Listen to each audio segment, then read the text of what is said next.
Hey there, how's it going? It's Victoria here, and I help educators, coaches, and consultants attract and convert more clients on autopilot. And yeah, so in this specific video today, though, I'm going to be breaking down on how easy sales is actually and how you can do sales in the best way to close the most, right? So that's the goal. So yeah, without further ado, let me just kind of get started. I'll be using this whimsical board to kind of break it down everything for you, and I have some notes here, so I'll be looking at those as well. Amazing. When you're doing sales calls as a coach or a consultant or as an educator or course creator, right? Um, your goal is to, of course, the goal is to close as efficiently as possible, right? And that means that usually if you're already kind of watching different YouTube videos on how to close, and everyone speaks of high ticket closing in one call, so the goal is of course to close either in one call or two calls, right? No more than two calls. This is really important. So no more than two calls. And so yeah, let me just break it down in which case works the best, which one call close or two call closes, and then I'll actually break down the sales script, everything, everything in a lot of detail. So yeah, if this video is kind of long, this is the reason why, because I'm gonna actually exposing like how it should work, and showing the actual script. Amazing. So let me just get started. So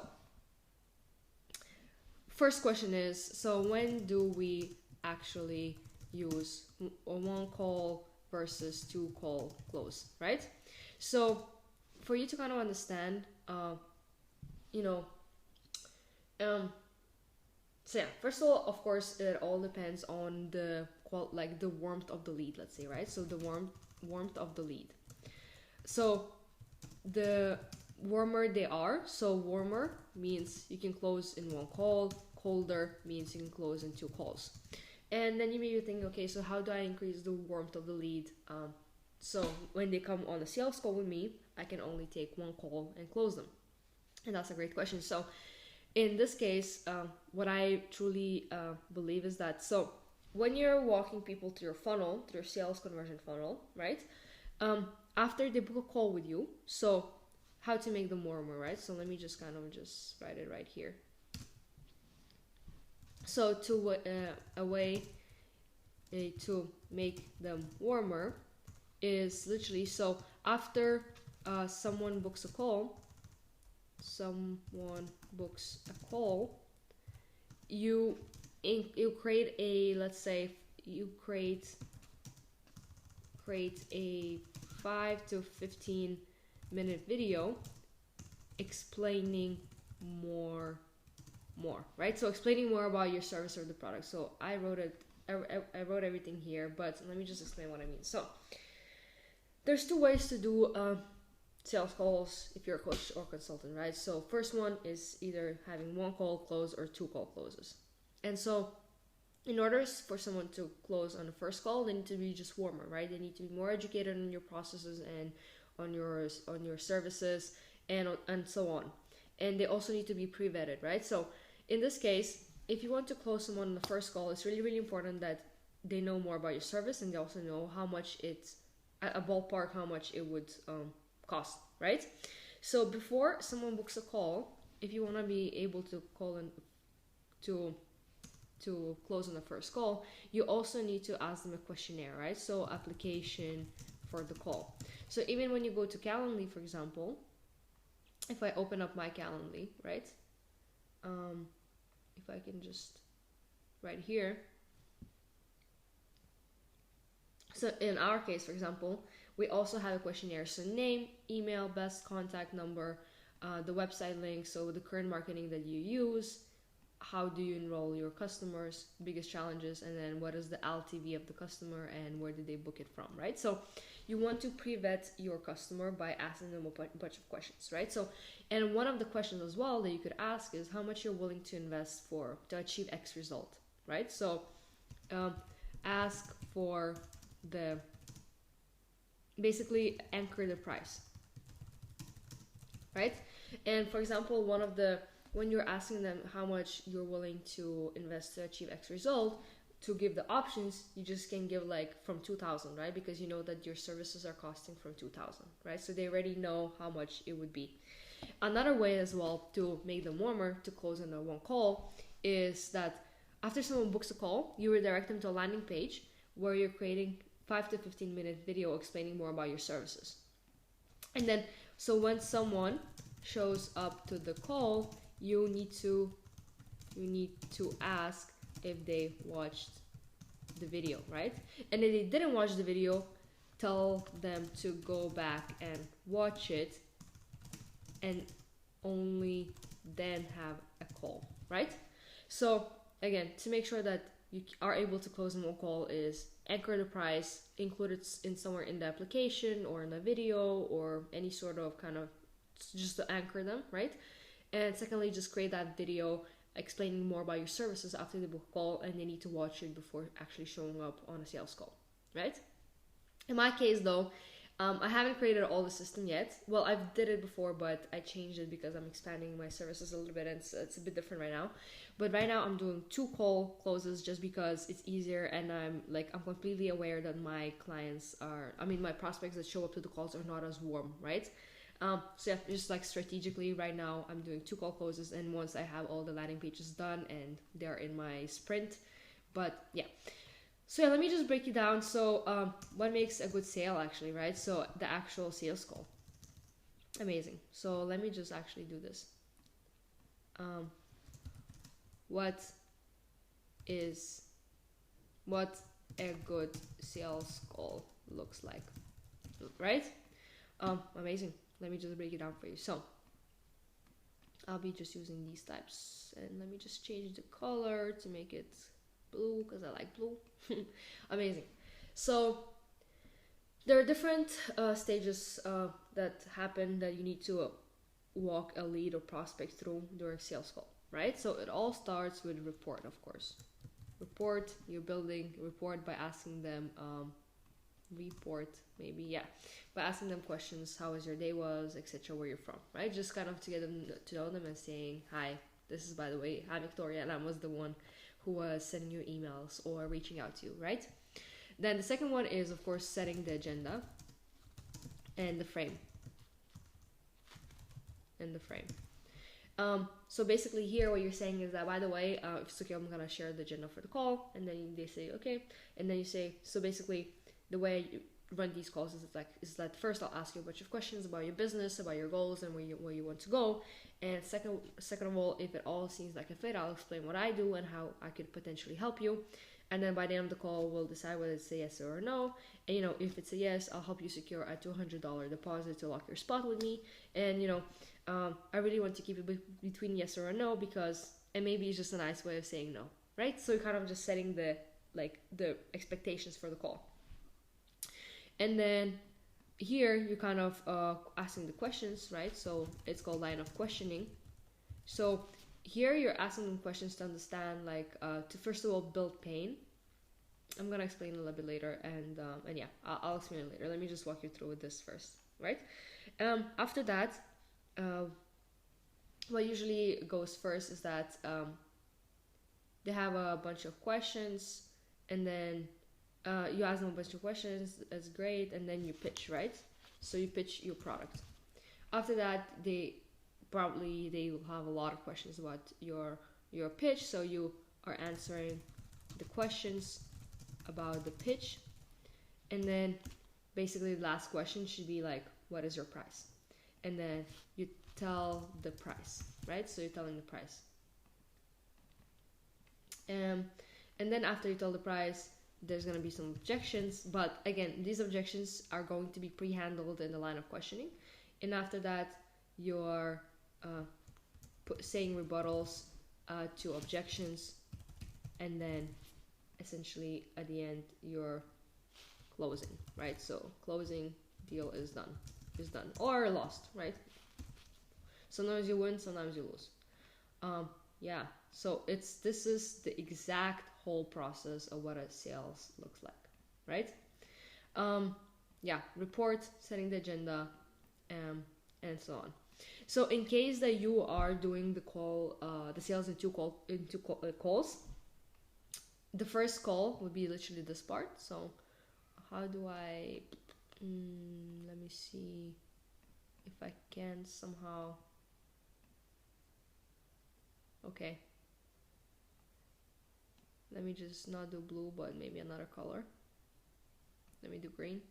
So in case you are doing, so this would be call 1, right? Call 1. And all of this would be call 2. Jeez. As you can see, I'm not great at drawing. But yeah, I hope that makes sense. So basically, the first call is what we call, again here, you can see as well, it's called discovery call. So in this call, you literally say, by the way, like, I'm gonna ask you a bunch of questions, and then if it seems like we're a fit, I'm gonna tell you that up front, that we are a fit and then we can help you. But what I'll do is I'll go back, chat with my team, and prepare a proposal, right? But with the proposal, you don't really need to do anything for it. You just need to have the pitch, right? So yeah, so this is like call 1, and then call 2 is like, you come back, you also build some report, ask how their day was, set the agenda, ask some questions like, did anything change between the 2 calls? Is it still a priority? And then you start with your pitching, right? So yeah, this is it, as simple as that. So if you want now,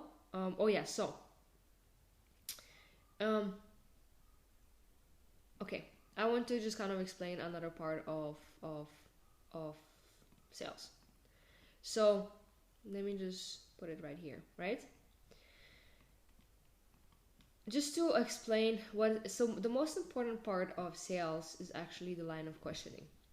And the line of questioning means is that you're asking them questions about their business to kind of understand where they are, where they want to be, and yeah. So again, just to repeat, line of questioning is the most important part. And it's the most important part because it builds the how do I explain this properly? So okay, let me just again draw a little bit, because why not? All right, so you are on a call with the prospect, right? There's a call happening, and when you start speaking with them, they are in this position, right? So they're here. They tell that their business is here. They're making like 20,000, 20K per month, right? They have X amount of clients and so on. And as you are asking them questions, what's happening is that you're beginning to separate them from where they are, where they want to be. So this is basically current situation, and this is desired situation, right? And the desired situation is not 20,000, it's 100K, right? 100K a month. And basically the line of questioning that I'm going to share in a little bit is just literally doing that. You're asking them smart questions, where by answering them, it makes them realize that they're not where they want to be. They're actually in a lot of pain because, I mean, they did show up to the call for a reason, right? And it also makes them separate from basically, create the separation. And because what happens often is that, if you're still new to sales, that you're gonna realize that a lot of people, people don't like seeing the truth for what it is. People don't like accepting that they're in a bad spot or they're not where they are meant to be, right? And because of that, a lot of times people just don't actually write down their goals themselves. And as a salesperson, you need to actually dig deep to understand what are those goals that they're trying to achieve, right? But I'll explain it in a little bit as well. But just to kind of understand, to explain to you that the main goal the main goal of asking the questions is to build the separation, the gap from where they are, where they want to be, and then in the pitch, you position the bridge, where basically you're saying, for you to achieve this gap is where I come in, right? So I know it's all complicated, but let me just walk you through my sales scripts that I use.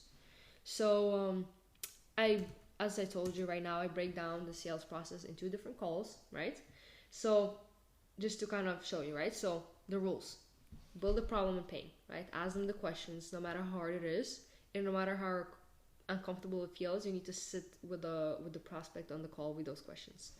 Ask every question, don't skip any of them. After each answer, leave 1 to 2 seconds of silence, never talk over. Always assume the best, never judge whether the prospect can afford the service or not. Keep the questions short, don't over explain.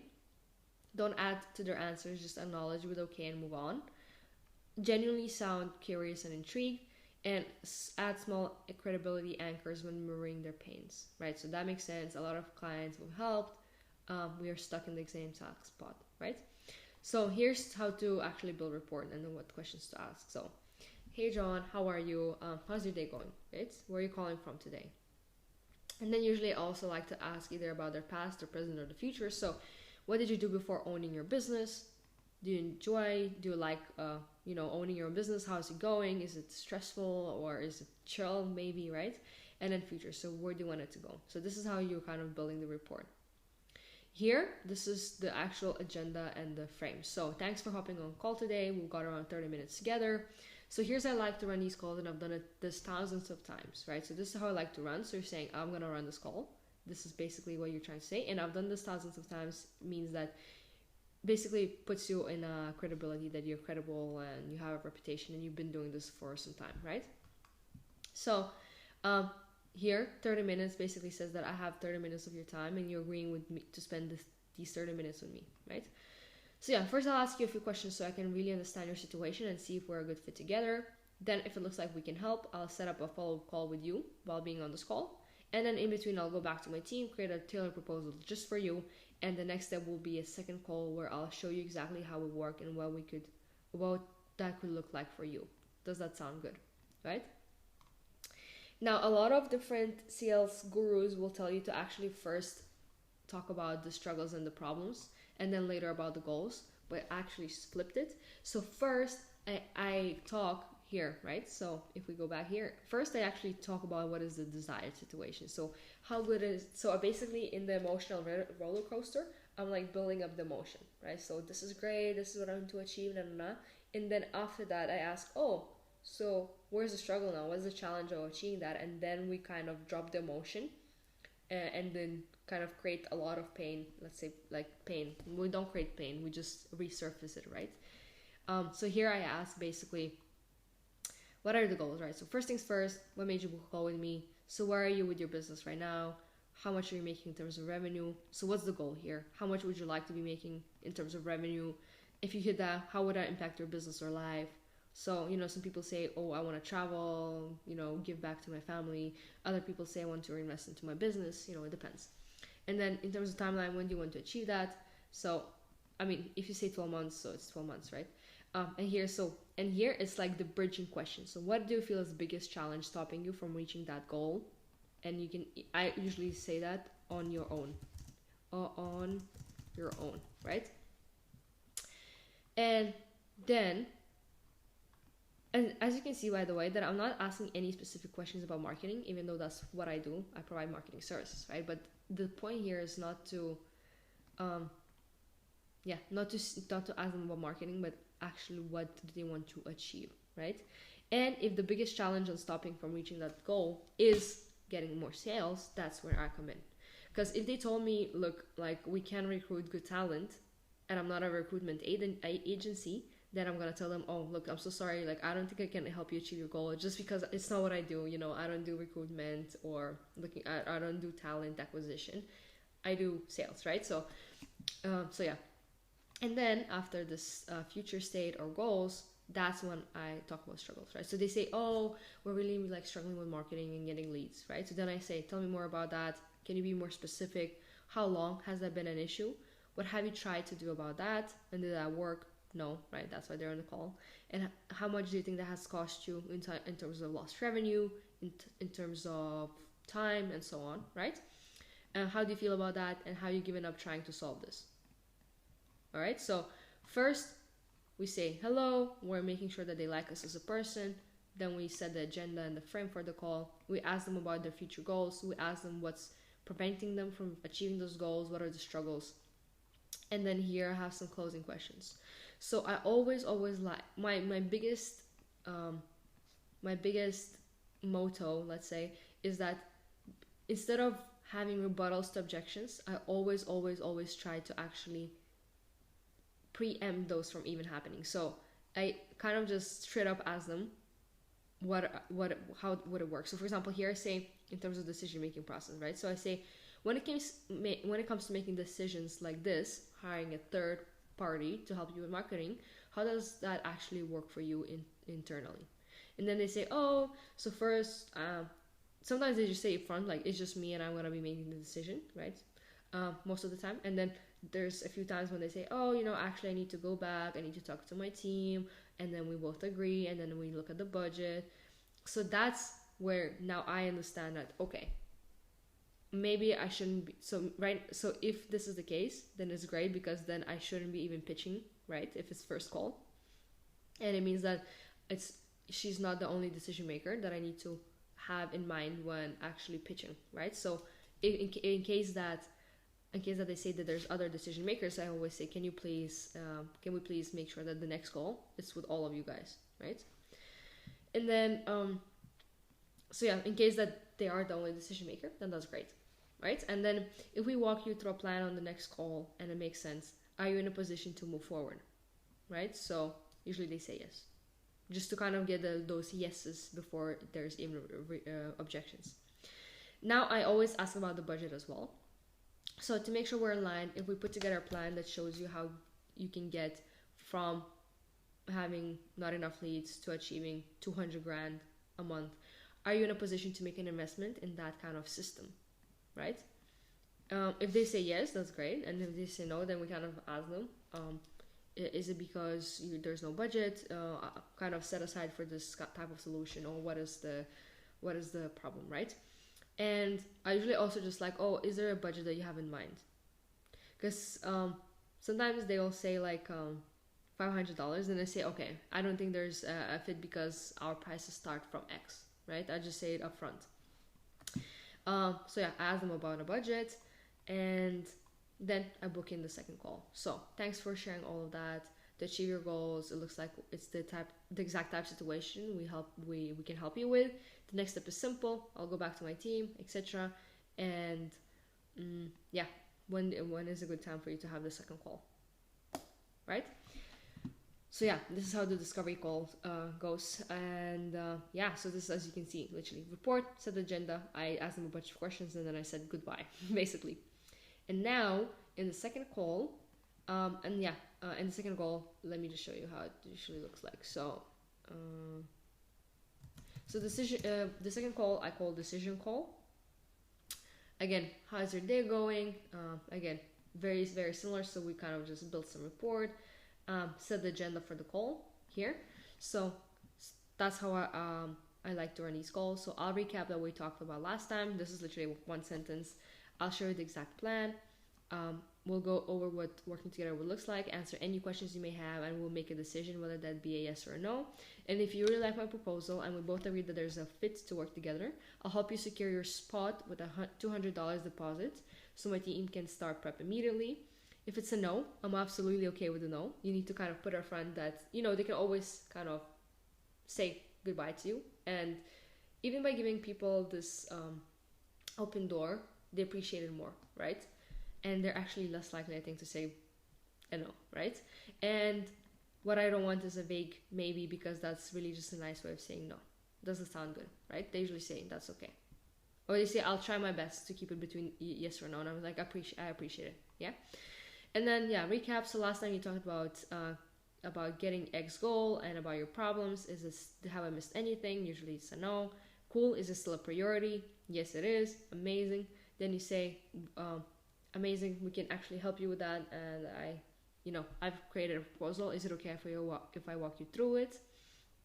And then you kind of explain how it works.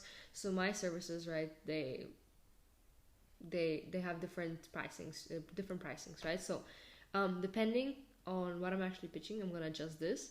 But this is like, again, I can in case you want to see it, I can attach it. But yeah, it depends. And then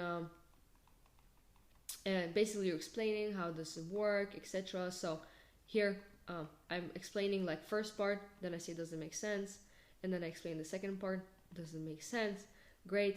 And then I ask them a question. So, you know, if you knew 100% confidence that by investing $1 you get $5 back, would you do it? Everyone says yes. And then and then I basically say, would you be open to this kind of system? They say probably yes. And then here I explain how complicated it is, and that basically I drop some numbers. So there's a lot of moving parts to get it right. So you need someone who's built these systems before. You need a copywriter, and sometimes they cost 100 grand. You need to have a designer. You need to have a funnel architect, and you need to have a traffic expert, etc., etc. And then here I explain just a little bit about us, and here's I'm actually already starting to pitch, right? So I say like, that's why some of our clients are willing to invest from 50,000 to 100,000 into these systems over time.